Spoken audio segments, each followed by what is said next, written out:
नमस्कार मेरे medical studio मित्रों। आज एक बार फिर मैं आपके सामने एक नया प्रेजेंटेशन वीडियो लेकर के आया हूं जो आपकी परफॉर्मेंस को, आपकी प्रोडक्टिविटी को एनहेंस करेगा। 80-20 प्रिंसिपल और पैरेटोज लॉ। 1897 में इन्होंने एक ऑब्जर्वेशन किया और एक सिद्धांत प्रतिपादित किया कि वर्ल्ड की पॉपुलेशन की 20% आबादी जो है वो 80% वेल्थ को एक्वायर करती है। तो उनके मन में विचार उठा कि ऐसा क्या बिहेवियर है, ऐसा क्या पैटर्न है जिसकी वजह से 20% आबादी 80% वेल्थ को एक्वायर की हुई है।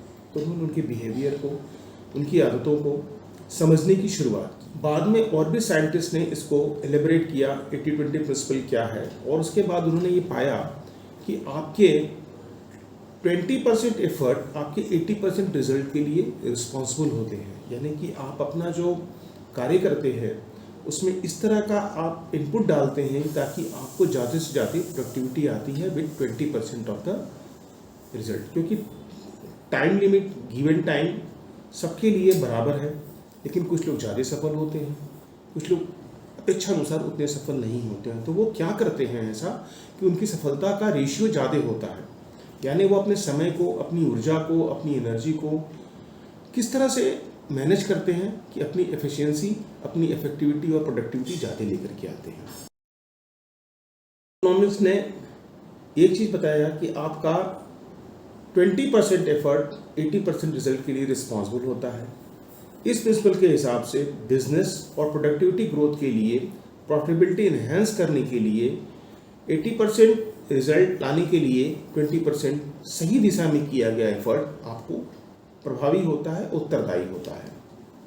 यानी कि आपकी लिस्ट के 20% डॉक्टर आपको 80% बिजनेस देते हैं। आप सभी लोग इस बात से एग्री होंगे।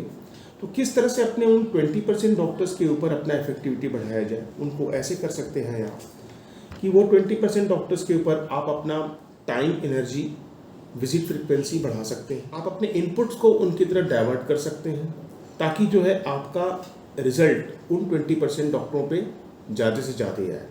क्योंकि आपकी लिस्ट में 100 डॉक्टर की लिस्ट है, अगर एग्जाम्पल के लिए मैं बताता हूँ, और वो सारे डॉक्टर तो आपके प्रिस्क्राइबर है नहीं। आप पाते हैं कि उसमें से 10, 12 या 15 डॉक्टर्स जो होते हैं, 20 डॉक्टर एट द मैक्स जो आपको मैक्सिमम रिजल्ट देते हैं। बाकी भी थोड़ा बहुत रिजल्ट देते हैं, बाकी 20% डॉक्टर्स आपको मैक्सिमम रिजल्ट देते हैं।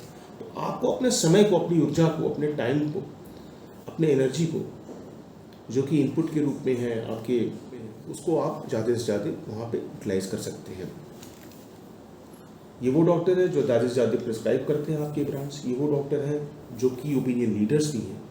आपको ध्यान देना है कि ऐसे डॉक्टर्स के साथ जो आपके बिजनेस को मूव कर सकते हैं, उनके साथ आपको ज़्यादा एनर्जी स्पेंड करनी है, ज़्यादा समय देना है, ज़्यादा इनपुट अपना और ज़्यादा एफर्ट उनके ऊपर डालना है, ताकि आपका बिजनेस ज़्यादा उसी गिवन टाइम में, उसी दिए हुए समय में ज़्यादा इफेक्टिव होगा। ऐसे डॉक्टर्स पे अपनी विजिट बढ़ाएं, ऐसे डॉक्टर पे अपने ज़्यादा से ज़्यादा समय दें, अपना रिमाइंडर, अपना इनपुट वहाँ पे यूज़ करें। Because at the end of the day your business is more important for your growth, for your career growth and your financial growth. अपनी ऊर्जा का सही इस्तेमाल करें विद दिस 80-20 प्रिंसिपल। आप 80-20 प्रिंसिपल्स के यूज़ करने के लिए क्या कर सकते हैं? आप अपने आप से पूछें, when you are working in the field, अपने आप से पूछें ये प्रश्न कि क्या ये डॉक्टर पोटेंशियल है, क्या ये डॉक्टर हमारे ब्रांड के प्रति सही जा रहा है, ये लिख सकता है, क्या हम इसके ऊपर अगर कोई एक्टिविटी करते हैं, क्या हम इसके साथ अगर इन्वॉल्व होते हैं, तो क्या ये डॉक्टर हमको मैक्सिमम बिजनेस देगा या दे रहा है। अगर वो देना शुरू कर देता है तो आपको अपना एफर्ट, मैक्सिमम एफर्ट उन्हीं डॉक्टर्स के ऊपर डालना है ताकि आपके बिजनेस का इन्हेंस कर सके, कंसोलिडेट कर सके। आपको ये भी ध्यान देना है 20% डॉक्टर्स जो आपने सिलेक्ट किए हैं कि क्या ये टेरिटरी के की इन्फ्लुएंसर्स हैं, क्या आपके इनके ब्रांड लिखने से फर्दर आपका बिजनेस इन्हेंस करने वाला है और इनके फॉलोअर्स भी हैं। इस तरह से आप 80-20 प्रिंसिपल अपने डॉक्टर सिलेक्शन के ऊपर लगा सकते हैं। 80-20 प्रिंसिपल के बाद बहुत ज़्यादा बात होती है कि आपका 80% of the business comes from the 20% of the product. ऐसा होता है कि आपके प्रोडक्ट पोर्टफोलियो में अगर 10 प्रोडक्ट हैं, 20 प्रोडक्ट हैं, तो उसमें से 2, 3, 4 प्रोडक्ट ही होते हैं जो आपको बिजनेस को मॉनिटर करते हैं, यानी आपका मैक्सिमम बिजनेस उन्हीं 3-4 प्रोडक्ट्स का आता है। तो आपको उन प्रोडक्ट्स को भी ज़्यादा एफर्ट देना है, ज़्यादा महत्ता देनी है, ताकि आपका परफॉर्मेंस उन प्रोडक्ट्स के द्वारा अच्छा से अच्छा होता रहे। आपको ये देखना है मेरे मेडिकल स्टूडेंट भाइयों मित्रों कि किस तरह से आपके कौन से ब्रांड्स आपके लिए ज़्यादा प्रॉफिटेबल हैं, क्योंकि ऐसा भी होता है कि कुछ ब्रांड्स होते हैं जो कि होते तो हैं पोर्टफोलियो में for the sake of range, लेकिन बहुत प्रॉफिटेबल नहीं होते हैं।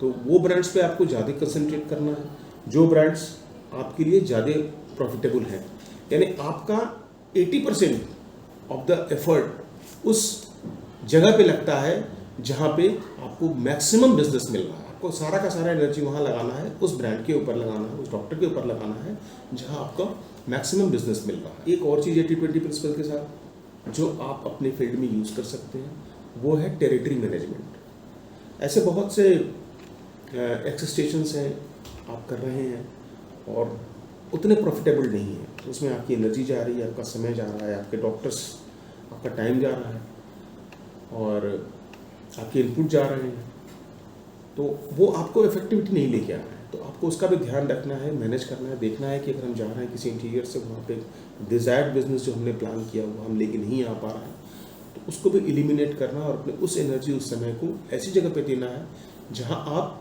ज़्यादा रिजल्ट लेकर के आ रहे हैं।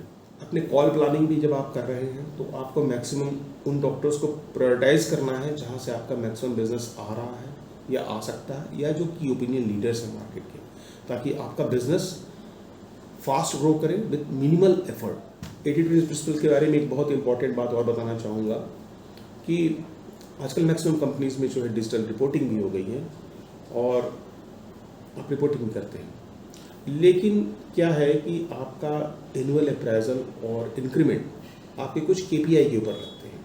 आपको उसका भी ध्यान देना है कि कौन सा KPI फैक्टर हमारा अप्राइजल के लिए या फिर इंक्रीमेंट एनहेंसमेंट के लिए ज़्यादा इफेक्टिव है। जैसे कि 70% मैक्सिमम ऑफ द केसेस में होता है कि सेल के ऊपर है, ठीक है। उसके बाद call average, call doctors coverage, chemist call, कुछ एक्टिविटी की एंट्री इन द सिस्टम, आपके एप्लीकेशन के अंदर कुछ एक्टिविटीज़ होती हैं उनकी एंट्री है, तो उनको मिस नहीं करना है ताकि आपकी वो KPI का हेल्प आपको मिले, ताकि आपका अप्राइजल हो, प्रॉपर अप्राइजल हो और प्रॉपर आप बढ़िया इंक्रीमेंट भी ले सकें। 80-20 प्रिंसिपल आप जीवन के कई भाग में यूज़ कर सकते हैं, अपने लाइफ में भी यूज़ कर सकते हैं। ऐसे कौन सी एक्टिविटीज़ हैं, ऐसी कौन सी चीज़ें हैं आप कर रहे हैं जो आपको ज़्यादा से ज़्यादा एनर्जी दे रही है, हैप्पीनेस दे रहा है। अपने हर एक्शन से पहले आपने स्वयं से आप ये कुछ प्रश्न पूछें, क्या ये वाकई ज़रूरी है? क्या ये कार्य हमारी सफलता में योगदान दे रहा है? क्या ये कार्य हमें खुशी दे रहा है? क्या हमें अपने लक्ष्य तक पहुंचा रहा है? क्या ये कार्य हमें अपने लक्ष्य तक पहुंचा रहा है? जब आप इस प्रश्न को लगातार अपने आप से पूछेंगे तो आपके कार्य में ज़्यादा इफेक्टिविटी आएगी, आप ज़्यादा फोकस्ड रहेंगे। आप जब भी डे वर्किंग करें तो इस प्रश्न को न भूलें कि क्या मैं जो कार्य कर रहा हूँ, क्या ये मुझे अपने उद्देश्य प्राप्ति के लिए हेल्प कर रहा है? आपको अगर उत्तर हाँ मिलता है तो आप पूरे एंथुजियाज्म, पूरे जोशो खरोश के साथ उस काम को करें, आपको रिजल्ट अवश्य मिलेगा। 80-20 प्रिंसिपल ये बार बार एम्फेसाइज करता है कि आपका 80% of the result 20% of the effort से आता है। इसका मतलब ये कतई नहीं है, मैं ये बात को जोर देकर कहना चाहूँगा कि आपका वो 80% किया गया कार्य अनइम्पॉर्टेंट है, क्योंकि अक्सर आप वो 80% कार्य से ही आपका वो 20% परिष्कृत होता है, परिमार्जित होता है, फिल्टर होता है। वहीं से जब आप वो कार्य करते हैं तो वहीं से वो 20% कार्य निकलता है। तो जैसे कि मैं एक डॉक्टर केस बताऊंगा आपको कि अगर आप 100 डॉक्टर की लिस्ट है, अगर आप 100 डॉक्टर से मिलेंगे तभी आप वो 20 डॉक्टर्स को जान पाएंगे। और ऐसा भी होगा कि उन 20 डॉक्टर्स में से 1-2 डॉक्टर्स आपके बाद में किसी कारण से ट्रांसफ़र हो गए या उन्होंने लिखना बंद कर दिया किसी कारण से, तो आपके इस 80 डॉक्टर्स में से ही वो 20 में आएंगे। यानी कि वो 80% effort is also very important. लेकिन 20% पे ज़्यादा आपको एनर्जी देनी है। This is the message. धन्यवाद मित्रों, आपको कैसा लगा ये वीडियो आप बताइएगा और फीडबैक की प्रतीक्षा रहेगी। नमस्कार।